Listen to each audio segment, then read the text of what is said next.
பேரா மாநிலத்தின் மருத்துவமனை மற்றும் சிகிச்சையகங்களில் உள்ள ஆம்புலன்ஸ்கள் சரிவர இயங்கவில்லை என்று இன்று தொடங்கிய பேரா மாநில 15வது சட்டமன்றத்தின் 4வது கூட்டத்தொடரில் தெரிவிக்கப்பட்டிருந்தது.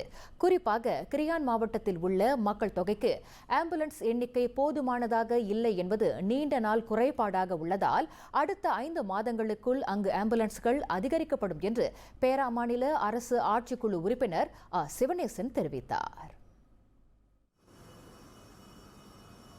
தற்போதுள்ள ஆம்புலன்ஸ்கள் நல்ல நிலையில் இருப்பதை உறுதி செய்வதற்காக ஆம்புலன்ஸ்களின் பராமரிப்பும் அவ்வப்போது திட்டமிடப்பட்ட கால வரையறைக்குள் நடைபெறுவதாக சிவனேசன் கூறினார். பேராக்கில் எடுத்துக்கிட்ட 15 மருத்துவமனைகள் இருக்கு, 88 கிளினிக் இருக்கு.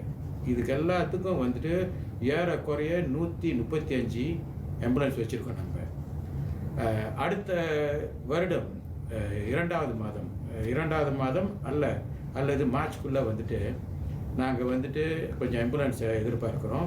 இதனிடையே பேரா மாநிலத்தில் மட்டுமல்லாமல் நாடு தழுவிய அளவிலும் ஆம்புலன்ஸ் தட்டுப்பாடு நிலவுவதாகவும் அவர் குறிப்பிட்டார். ஒன்று, ஆம்புலன்ஸ் பற்றாக்குறை. 2, இருக்கிற ஆம்புலன்ஸ் வந்துட்டு கொஞ்சம் பழமை வாய்ந்தது, 10 வருடத்துக்கு மேல். அப்போ அடிக்கடி வந்துட்டு பழுதாயிடும். அந்த பழுதானால் அதை ரிப்பேர் பண்ணுறதுக்கு வந்து ஒரு பெரிய பிரச்சனையாக இருக்குது. அதற்கு வந்துட்டு நிதி பிரச்சனையாக இருக்குது.